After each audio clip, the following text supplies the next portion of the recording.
Bonjour les graphes, ravi de vous retrouver pour cette nouvelle vidéo. Comme chaque week-end, on fait le point ensemble sur la semaine écoulée et qu'est-ce qu'on peut attendre de la semaine boursière à venir. On fait le point donc sur les principaux indices boursiers, CAC 40 en tête, les matières premières, la paire euro-dollar et puis ensuite on regarde ensemble différentes actions, différentes opportunités.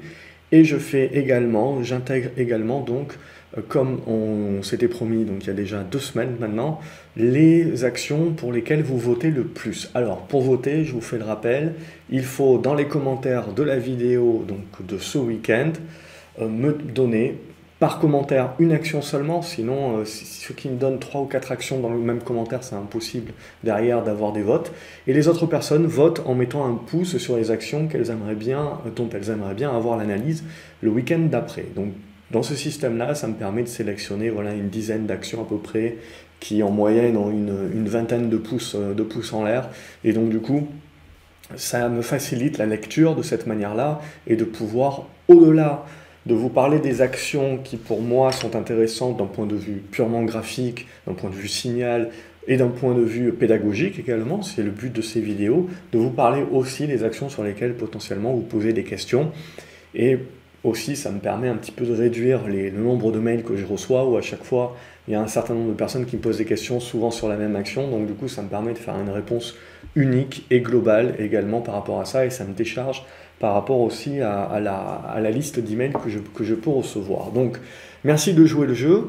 Et donc dans l'idée, dans les commentaires, un commentaire, une action. Et évidemment, si vous voulez laisser un commentaire pour une question ou pour autre chose, hein, libre à vous. Mais si vous avez par exemple une question et une action, faites 2 commentaires parce que ça sera plus facile derrière pour que les personnes qui sont d'accord avec vous et qui voudraient avoir l'analyse de la même action que vous mettent un pouce sur votre commentaire d'action et pas sur votre commentaire, question, etc. Voilà, je referme la parenthèse. Du coup, cette semaine, elle a été dans la lignée de la semaine précédente. Alors, les choses se sont passées en coulisses, donc je vais en parler. J'ai inclus également des actions qui, pour moi, graphiquement, n'ont pas grand-chose d'intéressant, mais sur lesquelles je suis certain que vous allez me poser la question. Donc, du coup, je les ai inclus pour qu'on puisse en discuter également. Vous n'avez pas à voir toutes les actions dont je parle ensuite sur la liste de gauche. Toutes les actions dont on va parler ce week-end ne sont pas toutes dans cette liste de gauche que je vais vous proposer ensuite. J'ai une petite liste également de RAB, en gros, avec une dizaine à peu près, un peu plus d'une dizaine d'actions. Donc du coup, il faut bien rester jusqu'à la fin et pas seulement regarder dans la liste de gauche s'il y a les actions s'il y a l'action qui vous intéresse, et si elle n'est pas zappée, elle est peut-être à la fin de la vidéo. Voilà, et donc si également il y a des personnes qui veulent me faire les timelines, etc., si jamais il y a quelqu'un qui a le temps de faire la timeline avec les actions à chaque fois et le minutage, eh ben, merci beaucoup d'avance si vous voulez le faire, et ça aidera peut-être les autres à jongler dans la vidéo plus rapidement. Donc s'il y a une âme charitable d'avance, merci. Voilà, j'ai fini pour cette introduction, on attaque. Donc du coup, pas grosse surprise puisque on a toujours beaucoup de cash. Le marché a enfin, entre guillemets, compris que oui, on allait certainement avoir une inflation certainement court terme, de soulagement, mais que la réouverture économique, oui, en effet, on la joue plein pot, mais on a des bonnes stats, et puis on a aussi des stats qui nous prouvent que ça va prendre du temps et que ça va pas être aussi facile qu'on le croit. Donc en gros, le marché il achète tout parce que du coup finalement les mauvaises nouvelles, ça fait que les taux vont rester bas, ça fait qu'on croit Powell. Enfin, ça fait un mois qu'il nous répète exactement la même chose, mais on finit par le croire, et donc du coup on se dit on achète la technologique puisque ma foi les taux, la remontée des taux pour l'instant ça se détend, c'est pas encore demain la veille, etc. Donc on verra quand on y sera. Donc et puis le fait qu'il y avait eu la purge également, comme je vous l'ai dit, un marché haussier, surtout cette ampleur, ne se retourne pas du jour au lendemain à la baisse. Les purges sont vues comme des opportunités d'achat. Donc ça nous a fait justement, en plus on avait de bons surachats qui avaient été faits sur les valeurs cycliques, sur les valeurs value. Donc en gros ces valeurs-là ont plutôt soufflé. On est revenu sur la tech la semaine dernière, on a continué cette semaine. Et on continue aussi d'acheter la réouverture, donc on continue de pondérer des cycliques, etc. Donc en gros, on a un petit peu tout qui a fonctionné. Les choses qui n'ont pas fonctionné, c'est les titres spéculatifs, les titres avec des fondamentaux qui étaient un petit peu olé olé, où on était en train de pricer un petit peu les 20 ou les 30 prochaines années de profit. Donc on voit, comme je l'avais dit la semaine dernière, on voit que le marché a continué quand même à être très sélectif. Et alors quand il est très sélectif, le marché, hein, il ne fait pas dans la demi-mesure, hein, il balance. Et d'ailleurs, vous avez pu le constater sur un certain nombre de valeurs. Dès qu'on rentre dans l'inconnu sur une valeur, dès qu'elle perd son attrait purement spéculatif, en fait, parce que vous n'avez pas de fondamentaux. Donc quand vous n'avez pas de fondamentaux, c'est que de la spéculation. Et si vous faites perdre confiance chez le spéculateur, ben, le spéculateur il n'achète plus, il n'y a plus de contrepartie dans les carnets d'ordre, et ça creuse. Donc c'est ça aussi qu'il faut bien comprendre, c'est qu'on a ce changement de paradigme aussi dans le marché. Ça ne veut pas dire que ça ne reviendra pas, mais on sent qu'on a perdu cette partie spéculative qu'on avait. Donc on sent également finalement la réouverture économique par le fait qu'on trouve beaucoup moins d'intervenants, débutants entre guillemets, mais en spéculation pure. Et au contraire, c'est plus les dossiers qualitatifs donc, qui récupèrent le brassage d'argent. Donc, au niveau du CAC 40, eh ben, on ne ressent pas grand-chose à ce stade-là. Ça continue d'être haussier, point barre. Ça le fait petit à petit, hein, bien entendu. On est en train d'arriver là sur des zones aux alentours des 6190, 6200 points, qui peut être une zone de résistance. Mais à ce stade, voilà, je dirais que pour moi, il n'y a pas de péril en la demeure à très court terme, tant que vous allez tenir cette zone des 6070, 6080. Et mon pivot à moyen terme est toujours sur cette zone des 5950. Alors pour moi, il y a cette fenêtre ici, éventuellement, qu'on ira refermer la semaine prochaine pour souffler. Mais même si on devait souffler un petit peu, ça resterait dans de la construction et on resterait dans la tendance haussière. Ce n'est que si on vient refermer cette seconde fenêtre qu'on reviendrait taper éventuellement cette zone des 5950 points, mais à moyen terme, ça resterait encore propre. Ce dont il faut vous méfier, comme je vous l'ai toujours répété, c'est l'élastique. C'est en temps l'élastique. Quand vous avez le retour de l'élastique, c'est la volatilité. C'est de ça dont il faut se méfier, c'est qu'à tout moment, pour une raison X ou Y, on peut avoir un marché qui prend peur, qui veut prendre des profits, et si tout le monde se met à vouloir prendre des profits, etc., très rapidement, on peut avoir des carnets d'ordre qui vont s'assécher, et ça peut donc aller très très vite. C'est ça qui peut surprendre éventuellement. Alors bien entendu, aller très très vite sur des grosses caps, tout est relatif par rapport à des petites capes. Hein. Mais l'idée, pour moi, elle est là, c'est qu'aujourd'hui, c'est haussier point barre. Oui, j'aurais tendance à dire qu'on commence un petit peu à taper dans le dur et que ça serait bien de souffler un petit peu. Pour l'instant, on n'a pas de signaux. On en aurait des signaux si on vient en effet repasser sous les 6100 points pour refermer ce gap ici. Mais à moyen terme, on va rester avec notre casquette acheteur, pour moi, tant qu'on tient cette zone des 5950 points. Au niveau du Nasdaq, on n'est pas loin de retrouver les plus hauts, ça continue d'être très propre. Hein. On le voit, on avait ce petit biseau-là qui a breaké, et là vous le voyez, vous avez un gap, un deuxième gap, un troisième gap, un quatrième gap ici qu'on a refermé à quelques points près. Non, il nous a manqué... il nous a manqué un chouïa. Bon, celui-là, très certainement, il sera testé la semaine prochaine. On ira tester cette fenêtre. Mais globalement, là aussi, à très court terme, on va rester positif au-dessus des 13 500. Mais surtout, à moyen terme, le gros morceau, c'est 13 200, 13 300. Au-dessus de ce niveau-là, à moyen terme, on reste positif. Et si on revient sur cette zone-là, on interprétera pour l'instant comme on souffle. Ce qui va être très intéressant, c'est de voir si le marché va nous faire son double top ou pas. Alors bien entendu, ça va être génial parce que la semaine prochaine, dès qu'on va aller chercher les 13 850, si jamais on bute dessus et qu'on perd 1%, tout le monde va crier au double top. C'est toujours un petit peu tôt. Hein. Oui, on aura éventuellement une résistance horizontale qui sera confirmée, et en fait on aura une figure qui sera confirmée avec une résistance horizontale et un support oblique. Et vous le voyez, cette figure est quand même assez large encore. C'est-à-dire que là aussi, le risque, finalement, c'est la volatilité. La tendance haussière de fond, elle est toujours là, elle est toujours palpable. Le risque, c'est qu'au jour le jour, on peut se prendre beaucoup de volatilité. Et ça, si vous n'y êtes pas préparé, si vous avez des tailles de position qui sont trop surpondérées par rapport à la volatilité potentielle de certaines valeurs, ça va vous faire drôle.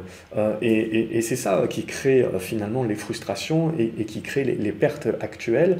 C'est justement le fait qu'on est passé d'un marché où tout montait entre guillemets facilement et donc on ne se rendait pas du risque que l'on prenait, donc on prenait des tailles de position importantes et comme ça fonctionnait, on se disait non, j'ai pas pris tant de risques que ça, la tendance est bonne. Mais dès que vous prenez les mêmes tailles de position, mais que le marché commence à devenir un petit peu plus sinueux avec de la volatilité, et sur les petites caps c'est pas de la petite volatilité, ben ces tailles de position là, dans un marché qui fait du zigzag et qui fait pas en ligne droite tout d'un coup, et ben émotionnellement ça devient beaucoup plus difficile à gérer et vous vous faites balader. Hein, j'en parle en connaissance de cause, moi aussi je me fais balader sur quelques titres actuellement. Je veux dire, donc ça fait partie du jeu également et ça fait partie du changement de paradigme, de se dire bon, le marché nous indique et nous a indiqué, et on avait pu en parler déjà ces précédents week-ends, qu'il faut être un petit peu plus prudent et que la manière d'être plus prudent, c'est pas d'être sortir du marché. Vous n'en avez pas les signaux et vous aurez été très frustré de louper pas mal de choses qui continuent d'être dans des tendances haussières. La façon de faire, c'est de réduire votre exposition, réduire vos tailles de position et surtout donc intégrer vos tailles de position par rapport à la volatilité qu'une action peut subir. Et on le voit, le marché également est allé et rechercher à nouveau plutôt les grosses valeurs avec des fondamentaux qui sont, aux US, tout est relatif, il y a de la volatilité quand même sur les grosses caps, mais globalement, vous avez une assise. Et on voit que le marché est allé rechercher ça. Et ça fait, on se l'était dit le week-end dernier déjà, ça fait 2-3 semaines que c'est le cas. Et donc, également, ce que l'on voit, et on le voit bien sur le Nasdaq, donc on a les GAFAM, qui sont quand même les grosses valeurs, qui justement aident le Nasdaq à super bien performer actuellement. Mais si on regarde vraiment dans le détail, vous avez un paquet de valeurs du Nasdaq, et puis du Nasdaq Composite aussi, qui est beaucoup plus large, qui sont en train de passer vraiment un sale quart d'heure. Mais quand vous regardez les indices, en fait, vous avez l'impression que tout va bien et que c'est en force, mais c'est surtout parce que vous avez les grosses pondérations, en fait, qui vont bien. Parce qu'on est l'argent est revenu s'investir là-dessus en mode sécurité, en mode on revient un petit peu sur du qualitatif. Et globalement, ce que je vous avais dit, c'est que ce marché-là, pour l'instant, il ne sert pas la vis. Donc, il est toujours blindé de liquidités. Donc, c'est juste de la rotation auquel on n'a pas encore, il n'y a pas des flux qui se retirent. Donc, c'est ça qui est important aussi de comprendre. Et donc, c'est essentiellement de la rotation. On avait fait de la rotation sur les cycliques, puis on est revenu chercher les valeurs technologiques, mais plus de qualité, et ainsi de suite. Et c'est comme ça qu'on va continuer jusqu'au jour où on a vraiment un événement qui fait peur et on commence à vouloir retirer les billes. Et pour l'instant, pour moi, ce n'est pas le taux des obligations, les taux du 10 ans américain ou du 20 ans américain qui changent la donne entre les pondérations, entre actions et obligations. On n'en est pas du tout encore là. Donc voilà un petit peu où on en est pour moi. Voilà, j'ai 13 200, 13 300. Là oui, il peut y avoir de la volatilité, mais c'est aussi, là aussi, point barre. Il y a, d'un point de vue purement indiciel, pas grand-chose de plus à dire. Au niveau du pétrole, ça ne bouge pas, hein, donc c'est assez neutre. On continue d'être dans ce biseau descendant. Il faut casser. On casse par le haut, on revient chercher les 70 $. Ça aidera les valeurs pétrolières et donc du coup, ça aidera les indices plus cycliques comme le CAC 40 par exemple, comme le Dow Jones, le S&P. Et qui, même si le S&P a quand même une bonne pondération technologique, mais ça aidera ces indices à continuer de performer. Et alors, ce qui va être très intéressant, c'est que potentiellement, à l'intérieur des indices, maintenant, ce qu'on va voir, c'est qu'il y a certains titres qui vont un petit peu consolider, mais il y a peut-être d'autres secteurs d'activité qui vont prendre le relais. Ce qui fait que vos indices peuvent rester plutôt flat, mais en fait, ce que vous pouvez voir à l'intérieur des indices, c'est des rotations entre secteurs qui permettent de prendre quelques relais. Sinon, si tout le monde se met à baisser en même temps, bien entendu, les indices ne tiendront pas. Mais même si on devait avoir des baisses sur les indices, on va parler de consolidation à ce stade-là. Il ne sert à rien de mettre la charrue avant les bœufs. On n'en est pas encore là. Au niveau du Brent, donc au niveau du pétrole, on est toujours dans cette tendance haussière de fond à l'intérieur de notre biseau descendant. Donc c'est plutôt neutre à l'intérieur. On attend soit que ça casse par le haut, soit que ça casse par le bas. Même si ça devait casser par le bas, on reviendrait chercher les 55. Si ça casse par le bas, c'est plutôt mauvais signe. Au-delà du fait qu'on est en train de remonter un petit peu l'offre, hein, donc la production, c'est plutôt que le marché se dirait, bon, la réouverture, c'est peut-être un petit peu plus compliqué que cela. Pour l'instant, le marché, il est en train de nous dire qu'il a plutôt bien pricé, qu'il est en train de consolider, et que du coup, on est en train de patienter maintenant. On a tellement tout pricé qu'on va avoir les résultats des entreprises qui vont tomber. Les résultats des entreprises, dans la majorité des cas, je veux dire, ce qui va être très intéressant, c'est de voir s'ils sont achetés ou vendus. Moi, je pense que dans la plupart des cas, ça a été quand même bien pricé. Et du coup, ce qui sera intéressant, c'est justement si le marché commence à les vendre, ça voudra dire que le marché part du principe qu'il a tout bien pricé et que maintenant, potentiellement, on va peut-être patienter d'avoir réellement cette réouverture. Et la réouverture, vous savez, hein, c'est pas en mai ou en juin, quand il va y avoir vraiment la réouverture officielle. Les retombées réelles qu'on peut éventuellement en avoir, ça va être en septembre-octobre, on ne le saura pas vraiment avant. Donc on risque de rentrer dans une espèce de marché là qui va se chercher potentiellement. Alors ce que je vous dis c'est une pure anticipation à ce stade, on n'a absolument pas les prémices et les indications encore d'un point de vue graphique. Donc voilà au niveau du Brent. Ensuite, qu'est-ce qu'on peut regarder? On peut regarder l'or, du coup, parce que du coup, l'or, c'est assez intéressant, parce que l'inflation, c'est pas les peurs d'inflation qui font remonter l'or, c'est le fait qu'on a les taux un petit peu qui baissent. Donc du coup, en taux réel, ça met un petit peu moins la pression sur ce qui vous délivre pas de dividendes, ce qui vous délivre pas de rendement et l'or en question. Et du coup, là, ce qu'on a, c'est une bonne congestion qui est en train de se mettre en place, hein. On en avait parlé déjà le week-end dernier. Il va falloir confirmer. Et confirmer, c'est passer la zone des 1770 $. Alors pour moi, ce ne sera pas le moment de parler de la remontada de l'or encore, parce qu'il y aura beaucoup de travail. Et beaucoup de travail, pour moi, c'est les 1820, 1840 $. Tant qu'on ne les passera pas, on ne pourra pas parler de retournement haussier durable, long terme de l'or. On restera encore dans du rebond et dans certainement quelque chose qui demandera encore maturité et correction. Mais ça, et construction, pardon. Mais ça, on va le retrouver un petit peu partout. On le retrouve sur l'argent, on le retrouve sur l'euro-dollar. Donc sur l'argent, c'est exactement la même chose. On reste dans des tendances de fond, bien entendu, haussières. Mais à court, moyen terme, on reste plutôt neutre à se chercher. Et là, pour l'argent, il faudrait revenir au-dessus des 26 $, 26,30 $. Et au niveau de l'euro-dollar, même chose, on voit qu'on est en train de zigzaguer. On avait fait notre correction, on fait le rebond. Mais pour parler d'un retournement et d'une relance haussière éventuellement sur le dollar, vous le voyez, il faudra repasser au-dessus de cette zone des 1,20. Et là, si on commence à repasser au-dessus des zones des 1,20, on se remet à jouer en effet la baisse du dollar, on se remet du coup à jouer les émergents, on se remet, du coup ça aide évidemment aussi les matières premières, donc du coup on se met à changer de paradigme. Là, ça reste encore du mouvement de rebond par rapport à la baisse qu'on a connue depuis le début de l'année, ça reste du prorata. Et ça reste de la construction. Et on le voit sur pas mal de choses. Vous voyez, on est en train d'attaquer ces formes de zigzag et ces constructions. Et tant qu'on ne sort pas des figures, on n'a pas le nouveau paradigme et on n'a pas la nouvelle tendance qui est initiée. Donc ces zigzags-là, c'est ça dont il faut se méfier. Ça peut créer de la volatilité sur les marchés et ça peut vous balader. Donc c'est pour ça qu'il faut mieux tailler les tailles de position actuellement. Parce que c'est ça le nerf de la guerre pour pouvoir être résilient face à cette volatilité et savoir un petit peu prendre du recul sur le graphe. Sinon, si vous êtes très gros, il n'y a aucune prise de recul et ça marche pour moi pareil. Si je me mets très gros sur une position, je me fais balader complètement parce qu'il me manque cette prise de recul et c'est très difficile d'être froid si on a des tailles de position qui sont trop importantes. Et ça, c'est pour tout le monde pareil, c'est juste une question de relativité, c'est-à-dire que je suis capable de prendre des tailles de position certaines et de ne pas flancher sur des tailles beaucoup plus grosses que vous, par exemple. Mais c'est que de la relativité, c'est rien de plus. Allez, on attaque donc dans la liste des actions, pareil, si vous ne voyez pas votre action là, je vais peut-être en parler à la fin de la vidéo. Donc restez bien jusqu'au bout. Au niveau de ADP, on a toujours cette construction donc, qui reste propre à mon sens et on est en train d'acter le retournement.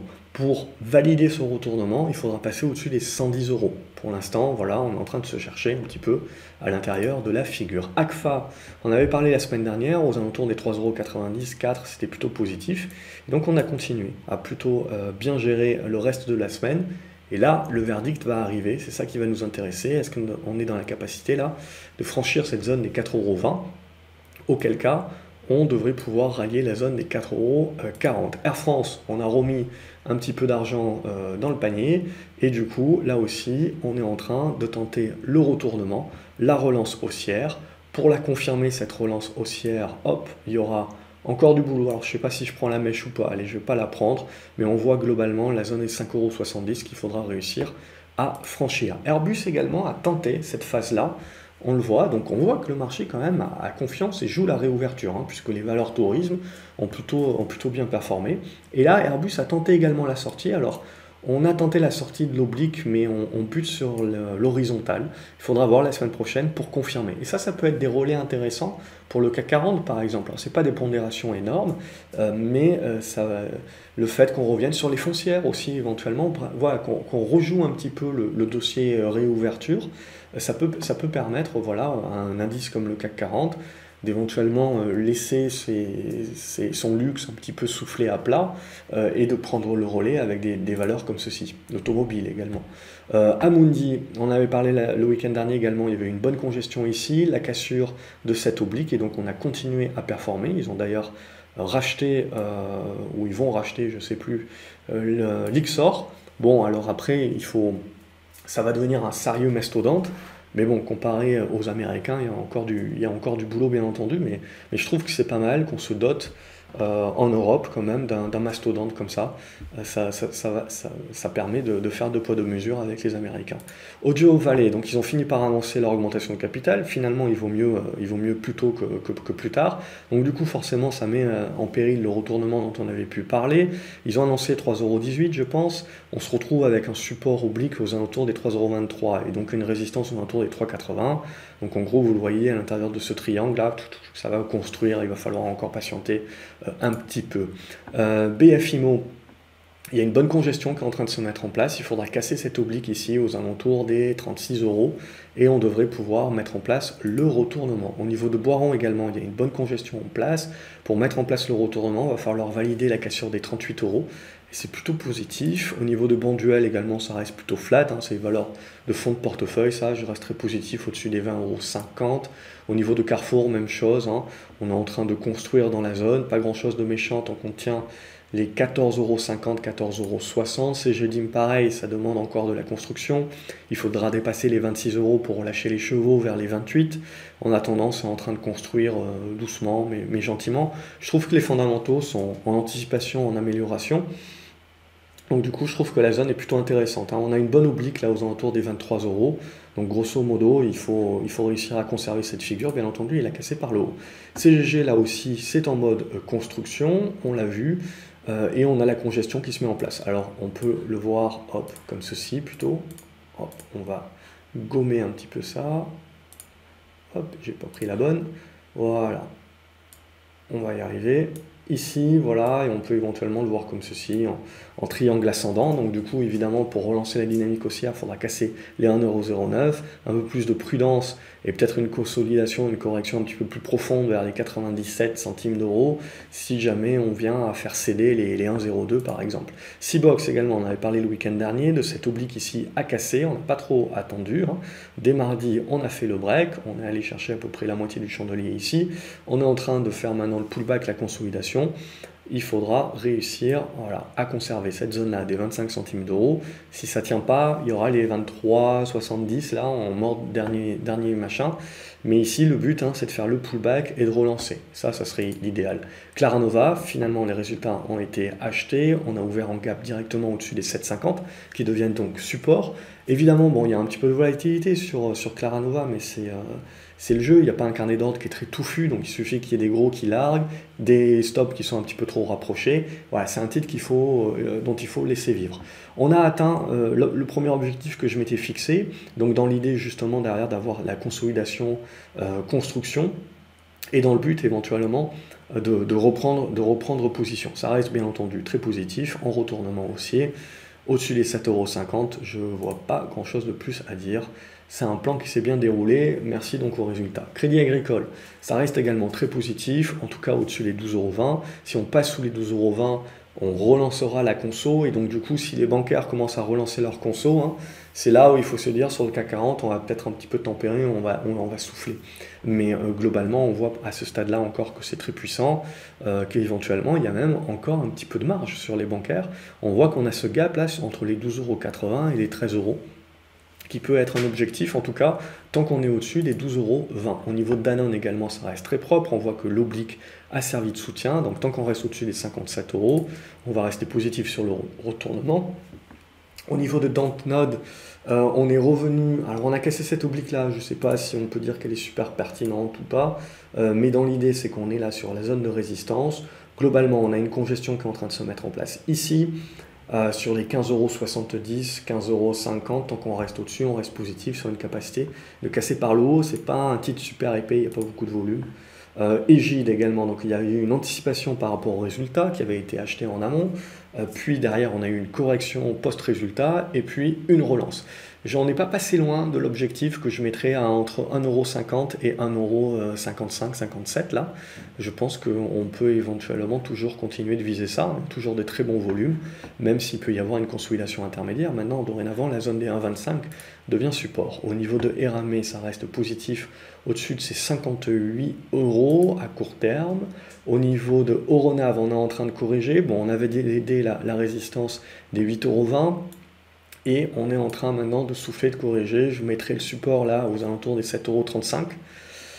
Si ce n'est pas suffisant, je pense qu'il faudra commencer à le voir autrement. Mais pour l'instant, je ne vais pas vous anticiper et vous emmêler les pinceaux avec une autre figure qu'on peut voir éventuellement. Mais globalement, ça continue de construire, donc on laisse construire. Europe Car Mobility, ça évidemment, ce n'est pas moindre risque. L'idée, vraiment, pour jouer le rebond là-dessus, c'est de casser, vous le voyez, la zone des 29 centimes 50. Sinon, tant que ce n'est pas le cas, ça va zigzaguer, hein, et on est en attente d'un petit peu plus. Là aussi, ça peut être un dossier pour jouer la réouverture. C'est plus spéculatif, bien entendu. Genoway n'a pas réussi à casser, on voit, cette zone des 3,90 € cette semaine, donc on ne va pas garder l'oblique puisqu'elle n'est plus probante, on va garder les résistances horizontales. Et donc là, l'idée, c'est un petit peu la même chose. Si on prend cette oblique ici, là, bon, il y a pas mal de mèches, donc c'est un petit peu plus compliqué, mais globalement, il faut tenir la zone des 3,60 € et on va rester positif. Mais vraiment, pour lâcher les chevaux, on le voit à cette zone des 4 € qui est tellement difficile à passer dont il faudra s'affranchir. Groupe SFPI a confirmé par rapport à la semaine dernière ce qu'on avait pu se dire. Donc on avait une petite oblique ici qu'on a cassée, on a une congestion toute cette semaine qui s'est réalisée là, donc on attend le break haussier. Donc s'il réussit à se faire, hein, ça devrait pouvoir lâcher le chevaux et ouvrir certainement la zone des 2 €, pourquoi pas. GTT, la semaine dernière également, je vous avais dit, bon, je ne vois pas grand-chose à se mettre sous la dent. Pareil cette semaine, hein, d'autant plus cette semaine, on voit, on n'a pas réussi à casser par le haut et on est plutôt en train de continuer à tâtonner le bas. Si on lâche par le bas, il faut viser les 62, 63 €, je pense, en objectif. Au niveau de Harmony Gold, donc on a réalisé le rebond, on a réalisé la cassure et on est revenu chercher un premier objectif aux alentours des 5 $. Donc maintenant l'idée c'est qu'on construit au-dessus de cette zone de gap qui serait intéressante de conserver, on est support et on a une construction. Donc évidemment, si tout se passe bien, on devrait briquer les 5 et relancer la dynamique vers ce gap ici des 5,80. Si ce n'est pas encore mature, que ce n'est pas encore le bon moment, on va tergiverser ici, casser par le bas, revenir dans cette zone des 4,25 $, et si ça lâche par le bas, c'est vraiment pas bon. LVMH, donc on voit là aussi luxe record sur record, et bien entendu, c'est ce qui aide grandement le CAC 40. Pour moi, comme la semaine dernière, je ne vois pas grand mal tant qu'on va tenir les 550 €. Et après, oui, à court terme, je veux dire, à un moment donné, il va bien falloir, on va souffler un petit peu, tergiverser. C'est ça qui peut amener un petit peu de volatilité sur les indices. Mais globalement, la tendance de fond est haussière, elle est assise à ce stade-là, au-dessus des 550 €. Pas grand-chose à se mettre à dire de plus. Maquilla Group, c'est beaucoup plus spéculatif, bien entendu. On est en train de revenir éventuellement en pullback, on le voit sur cette oblique. Il faudra tenir et il faudra relancer. Là maintenant, ce qui est important sur cette valeur-là, c'est de revenir au-dessus des 29 centimes d'euros le plus rapidement possible pour pas casser un petit peu trop la dynamique qui avait été initiée. Une bonne dynamique, c'est MGI Digital qui a donné une, là, boum, ça vient, ici ça revient en conso, on tient cette zone à peu près des 51 €, et là on tente de relancer. Donc ça c'est une bonne dynamique, moins de risques, on relance bien. Micropole également, on avait cassé l'oblique, on revient éventuellement en pullback, il faudra tenir et il faudra relancer. Ça sera une bonne indication. Navia, alors moi c'est pas un titre que j'affectionne à titre personnel et je pense que si vous m'écoutez depuis un petit moment, vous le savez. Et puis alors après, si on est purement objectif, voilà un petit peu comment on peut le tracer, on peut le voir de cette manière-là globalement. Donc là, on est quand même venu. Alors j'essaye de rester le plus objectif possible, bien entendu. D'un point de vue purement graphique, c'est un petit peu compliqué, mais l'idée c'est qu'on a éventuellement un support oblique. On le voit sur cette zone-là, qui a trouvé des acheteurs, mais pas tant que ça. On sent que le marché on sent que les mecs se sont fait défoncer, qu'il y a un petit peu moins d'acheteurs là-dessus, qui sont prêts à acheter le moindre support. Donc là, de toute manière, pour moi, c'est mort. Hein. Je vous avais dit déjà la semaine dernière que c'était mort, mis à part des rebonds techniques vraiment sporadiques en mode court terme, je vois pas grand-chose à se mettre sous la dent tant qu'on ne réussira pas au minimum à se remettre au-dessus des 2,70, 2,80. Tant que c'est pas le cas, je vois pas grand-chose, mis à part, comme je vous ai dit, des allers-retours. Il y a d'un point de vue signal plus durable, entre guillemets, au moins moyen terme, 2,70, 2,80, c'est ça sur lequel il faudra remonter. Après, voilà, cette zone-là des 2,30, on voit qu'elle peut servir, hein, historiquement, là, voilà, on voit que ça peut éventuellement un petit peu rameuter du monde. Mais il faudra voir dès lundi si le rebond n'est pas à la hauteur, hein, il faudra continuer de rester un petit peu méfiant sur la suite. Après, sinon, il y a d'autres niveaux, hein, mais le problème de ces valeurs-là, comme je vous l'ai dit, c'est le manque de contrepartie. C'est que si ça se met vraiment à ne plus trouver trop d'acheteurs, le carnet d'ordre n'est pas super épais, ça peut commencer à creuser un petit peu plus rapidement. Bon, dans la zone des 2,30, 2,40, on peut estimer qu'il y a du support. En dessous, il va falloir, je pense, rester un petit peu plus prudent. Allez, 2,20, 2,20, 2,40, c'est vraiment un petit peu le mode dernier rempart, sinon après ça peut commencer à dévisser un peu plus rapidement. Nicox, c'est plutôt pas mal ce que fait Nicox, hein. Donc on est revenu au-dessus de cet oblique ici. C'est toujours cet oblique-là pour moi qu'il faut casser pour vraiment lâcher les chevaux, hein, aux alentours des 4,60 €. Mais là, on a une des bonnes dispositions, donc c'est plutôt positif. Donc il y a également, c'est remis dans des bonnes dispositions. Alors, j'aurais aimé une clôture un petit peu meilleure que ça, mais bon, on va s'en contenter. Et donc, on le voit, la moitié de ce chandelier ici qui sert de résistance aux alentours des 3,51, qu'il va falloir franchir. 3,52, qu'il faudra franchir pour vraiment valider un petit peu la bonne séance d'aujourd'hui. Novacite, donc du coup ça c'est le truc qui fait mal. Novacite, donc évidemment, donc l'idée, la semaine dernière vous m'avez demandé pourquoi j'avais retiré Novacite de la liste. J'avais retiré Novacite de la liste parce que pour moi, comme pour Navia, il n'y avait pas grand chose à se mettre sous la dent. Je veux dire, on était dans la figure ici et on était un petit peu trop en train de jouer sur le support. Après, bien entendu, il y a les news.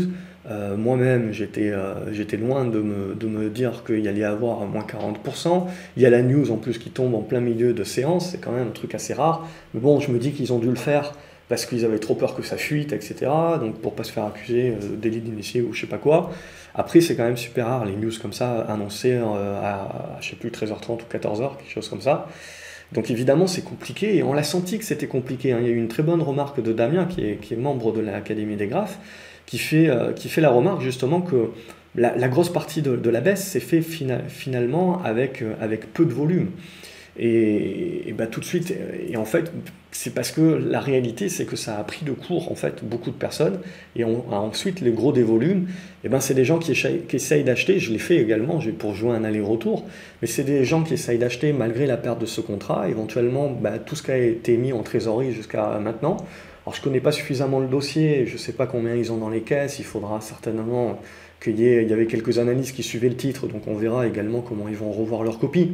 Mais globalement, on peut estimer qu'ils ont quand même peut-être 200 millions en dette nette, en négative. Mais donc là, ils perdent le contrat, etc.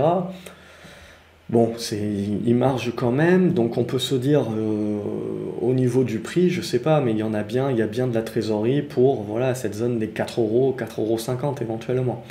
Donc après, il faut laisser dévisser le marché, mais c'est là aussi où je me dis, peut-être, il faudra voir les volumes la semaine prochaine, lundi. Il faudra voir ce qu'en disent les analystes, ou vous-même, si vous avez un avis plus tranché, que vous connaissez mieux le dossier, n'hésitez pas à le partager dans les commentaires.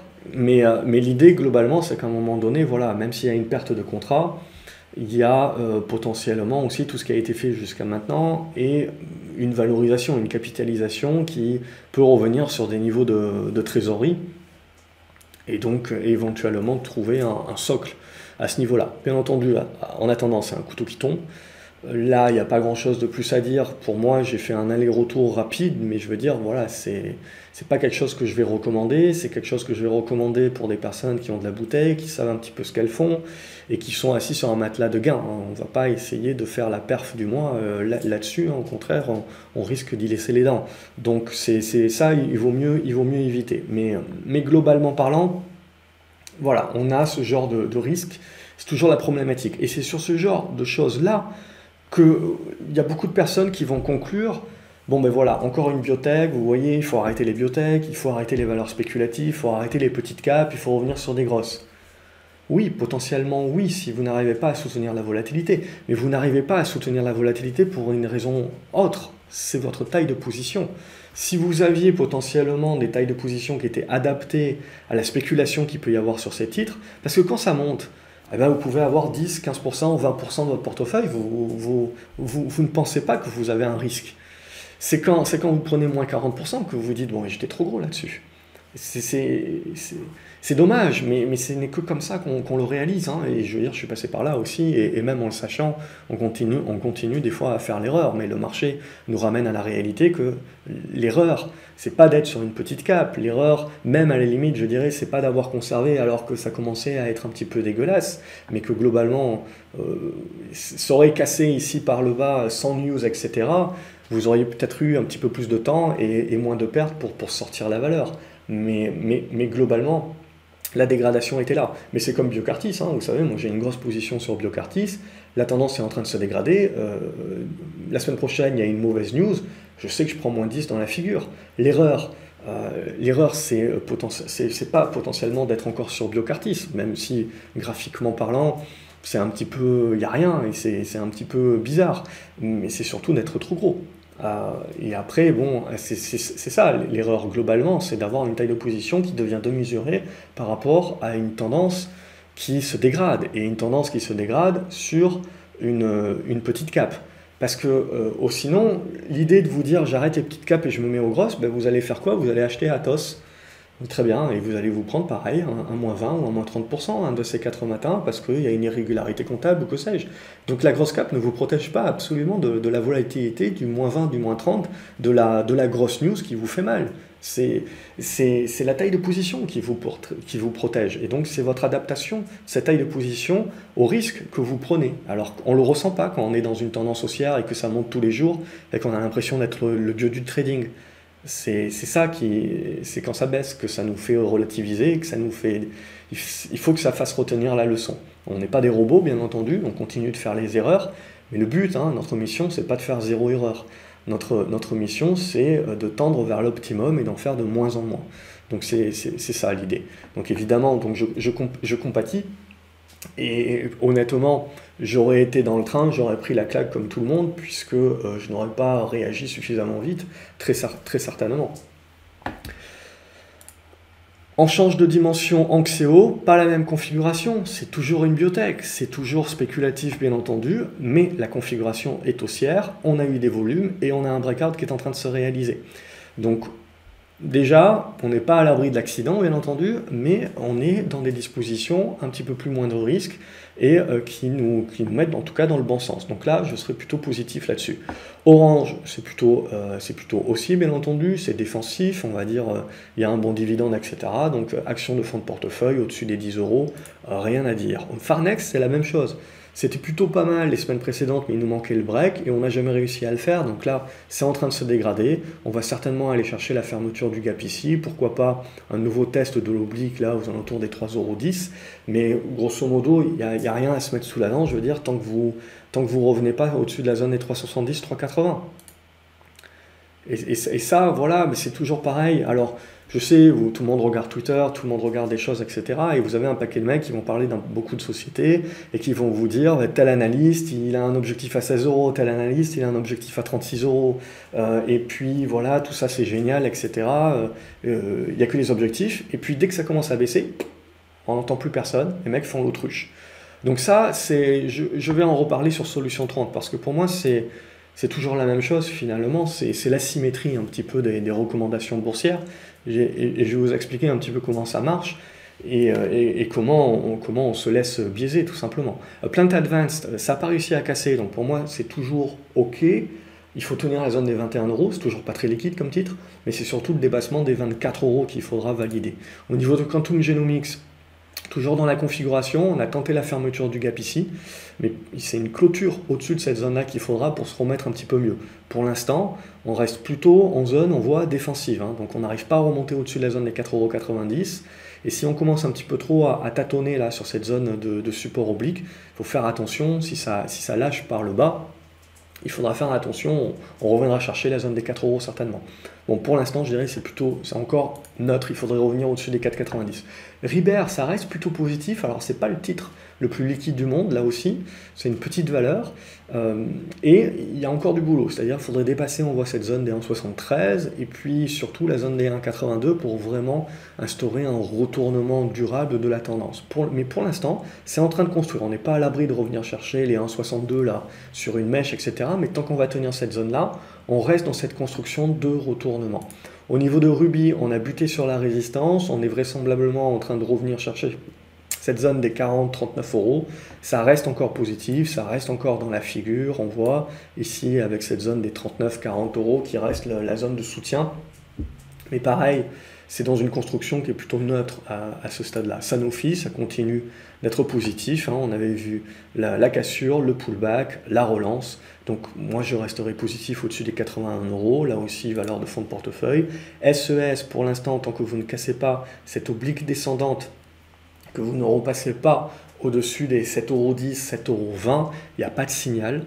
Et on est en train de batailler sur cette zone avec un petit gap ici sur les 6,60 € qui peu ou prou, va se jumeler à ce support oblique. Donc on arrive au bout de la congestion, mais pour l'instant il n'y a pas de décision encore. Si vous voulez vraiment rentrer en prenant le moindre risque, c'est un break des 7,20 € que vous devez attendre. Donc voilà, on en arrive à solution 30. Donc solution 30, évidemment, on joue le 1er avril, on joue le fait que voilà, l'auditeur n'a rien trouvé. Évidemment, Muddy Waters va dire c'est de la foutaise. Il faut vous placer un petit peu dans la symétrie un petit peu des décisions. J'ai tenté de l'expliquer aujourd'hui dans l'académie. C'est toujours la même chose, c'est comme les mecs qui vous promettent le crack à moins 50% en ligne droite tous les ans. C'est la symétrie, en fait, si vous voulez, du pari. C'est-à-dire que globalement, s'ils ont tort, tout le monde aura oublié. Tout le monde aura oublié dans un an, et puis ils seront revenus. Et s'ils ont tort, qu'est-ce qu'ils vont dire? Ils vont pas dire « Ah ben j'ai eu tort, je me suis planté ». Ça casse leur crédibilité. Ça casse justement tout leur fonds de commerce. Donc le but, justement, c'est de jamais dire que vous avez tort. C'est de dire « C'est faux ». C'est des mensonges, et puis d'avoir autre chose dans votre manche et de sortir cette carte à ce moment-là pour pouvoir rebalancer le truc et pour pouvoir dire c'est encore des menteurs et relancer le crack de l'année 2021, et puis si ça ne marche pas, vous passerez en 2022, etc. Le but du jeu, c'est quoi? C'est que si jamais vous avez raison, vous avez besoin d'avoir une seule fois raison. Et tout le monde oubliera que pendant 10 ans, vous êtes planté. Tout le monde oubliera que pendant 10 ans, vous avez manipulé l'opinion, vous avez manipulé les informations. Tout le monde oubliera tout ça. Tout le monde pensera que, voilà, on a eu l'alerte, la personne ou l'entreprise a joué son rôle justement d'alerte, ils avaient raison, c'est des dieux. Et là, votre carrière et votre réputation, vous pouvez vous planter sur tout le reste, vous faites un bon coup, pendant 10 ans, c'est bon, tout le monde vous suit, tout le monde vous invite sur les plateaux télé et vous récupérez un max de pognon. Donc aussi, il faut bien comprendre pourquoi il y a beaucoup de personnes qui vont choisir ce biais-là. C'est la symétrie. Et si jamais vous avez tort, ben c'est toujours la même chose. C'est vous refusez justement d'avoir tort et vous repoussez et vous rejetez la faute à chaque fois. Et puis, au bout d'un moment, quand vous avez vraiment tort, vous fermez votre bouche et vous laissez pisser. Et puis, il va se passer une année, tout le monde aura oublié, et vous revenez après. Et c'est aussi simple que ça, et c'est une asymétrie, c'est-à-dire que de toute façon, à avoir tort, vous n'encourez pas grand-chose au final, et si vous avez raison, les gains sont démultipliés. Donc vous avez une asymétrie gain-risque, finalement, qui fait que c'est pour cette raison que vous avez autant de personnes qui vont vous prédire la fin du monde, c'est pour cette raison que vous avez autant de monde qui vont vous dire, qui vont faire des annonceurs d'alerte comme ça, même si on arrive à des niveaux qui peuvent être de la manipulation d'informations. Alors potentiellement solution 30, avec toutes les boîtes qu'ils ont rachetées, honnêtement, moi je suis prêt à parier également qu'il y a certainement à un moment donné un problème dans la compta, hein, mais potentiellement ce problème de la compta, c'est le problème de la compta de toutes les petites boîtes qui peuvent exister dans le monde. Et donc dans le rachat et dans la goulimie qu'il y a eu de solution 30, il y a forcément des petites erreurs à droite et à gauche. Mais après, le lien éventuel avec, alors peut-être qu'il y est, je n'en sais rien, ça, on verra bien entendu, mais il y a le doute.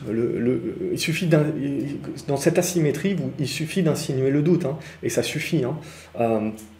Et d'ailleurs, quand vous regardez un film, les scénarios hollywoodiens, hein, c'est fait de la même manière, hein. On vous insinue le doute à chaque fois sur qui a tué. Et puis on change, et on vous fait la surprise à la fin. Et on vous a manipulé tout le long, hein. Donc c'est exactement la même chose.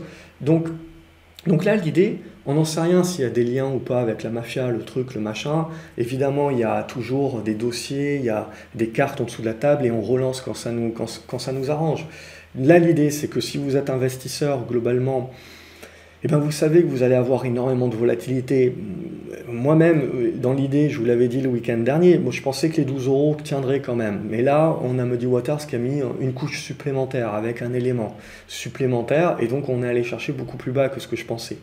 Donc là, pour moi, je pense qu'il y aura quand même du rebond technique, etc. Mais l'idée, c'est de se dire, est-ce que je suis là pour jouer du rebond technique? Selon quoi? Très bien, il y a la volatilité pour jouer, hein, pas de problème.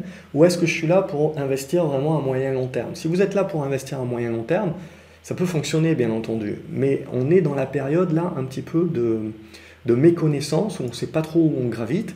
Si jamais il trouve le moindre truc, et il suffit, et ça peut être pouillemesque, hein, et ça peut ne pas impacter la société du tout, mais comme je vous l'ai dit, il suffit qu'il trouve une erreur comptable, d'un truc, d'un machin, d'un chèque en blanc, peu importe, dans une petite structure que Solution 30 a racheté, et que potentiellement, ils étaient même pas à l'époque dans le truc, ça suffira à flinguer le machin. Donc c'est juste là l'idée, vous devez également penser en zone de gain-risque. Donc l'idée c'est de dire si on joue des allers-retours, moi je veux bien, c'est ce que je joue également, ce que je tente. Mais après, être à moyen terme, etc. pour le moment, c'est pour ça que je pense honnêtement qu'on voit ces zigzags-là, parce qu'on n'a pas une assise, on n'a pas une ossature de gérants qui vont nous donner la contrepartie à ce stade-là. Donc c'est pour ça qu'on risque de continuer les zigzags un petit moment, mais globalement, si là, je pense que Solution 30 a raison de ne pas répondre, parce que le but maintenant, c'est d'arrêter de répondre et de laisser tasser le truc. Donc la stratégie, c'est de laisser se tasser. Et tant que personne trouve vraiment quelque chose, ça va se tasser ensuite avec le temps. Et Muddy Waters va fermer sa bouche également à un moment donné où il y aura vraiment rien qui ressortira et il jouera la stratégie dont je vous ai expliqué plus tôt. Et là, éventuellement, on commencera à construire un autre truc. Mais là, à court terme, pour moi, on joue la volatilité, le moyen terme, c'est encore un petit peu tendancieux, même si on doit s'attacher qu'au graphique. Je veux dire, tant que vous tenez les 10,40 €, c'est un titre qui se joue. Dès qu'on lâche les 10 euros, 10,40 €, par contre, même à titre personnel de volatilité, je ne le joue plus. Technicolor, ça reste positif. Donc pour moi, il y a un support aux alentours des 2,70 €. Donc tant qu'on tient ce niveau-là, ça reste OK. On est allé chercher les 3,22 €. Hey, j'aurais bien aimé qu'on aille chercher les 3,30 €, mais pour l'instant, voilà, on n'est pas contre un petit peu souffler. Ce local est en train un petit peu de se mettre dans les mêmes configurations. Vous avez Technip Energy. Alors je peux nettoyer un petit peu mon graphique ou rajouter des choses. Mais non, on va plutôt le nettoyer. Hop, voilà. Non, ça c'est une alerte, on va la garder. Si jamais je veux renforcer ma ligne. Donc voilà, on va le voir un petit peu comme ceci, à ce stade-là, voilà. On va essayer de le voir comme ça. Donc là, pour moi, c'est notre moins. Il faudrait revenir au-dessus des 12,90 €, on le voit là, au-dessus de ce niveau, pour se remettre dans des bonnes dispositions et éventuellement relancer la machina. Tant qu'on tient là les 12 €, c'est OK. Si on lâche les 12 €, je pense qu'on va revenir sur cette zone-là, aux alentours des 11,60 €. Et en gros, il y aura un petit peu tout à refaire.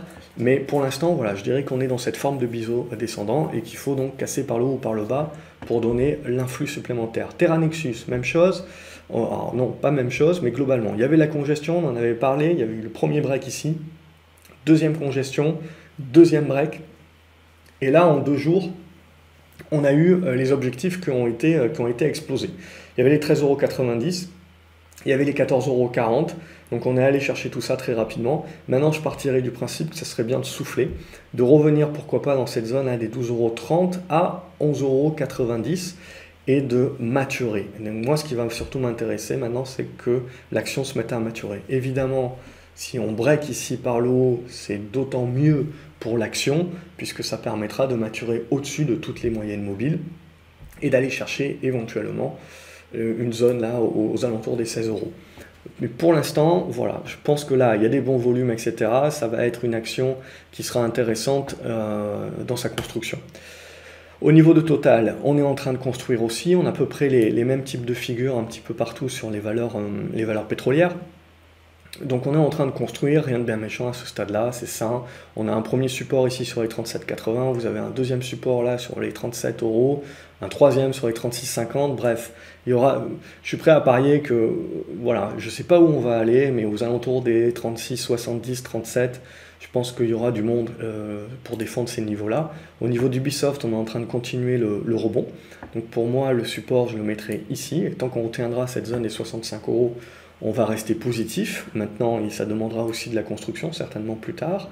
Unibail, il va falloir réussir à casser, vous le voyez, cette zone des 72 à 74 euros pour déclencher le signal. Et Valneva, j'étais un peu plus sceptique en début de semaine à cause de ce chandelier ici.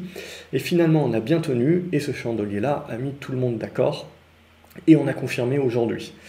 Donc on est positif sur la valeur, on reste positif sur la valeur et on va utiliser cette zone-là des 11,20 € comme support. Allez, on va passer maintenant aux actions qui ne sont plus dans la liste de gauche, mais que vous m'aviez... Alors, il y en a que vous m'aviez demandé que j'ai inclus directement quand même dans les listes, mais il y en a d'autres, j'avais plus de place, donc elles sont ici. Vous m'avez demandé MCFI. MCFI, même chose, je vais rester OK tant qu'on va tenir la zone des 32 €. 32, 32,50.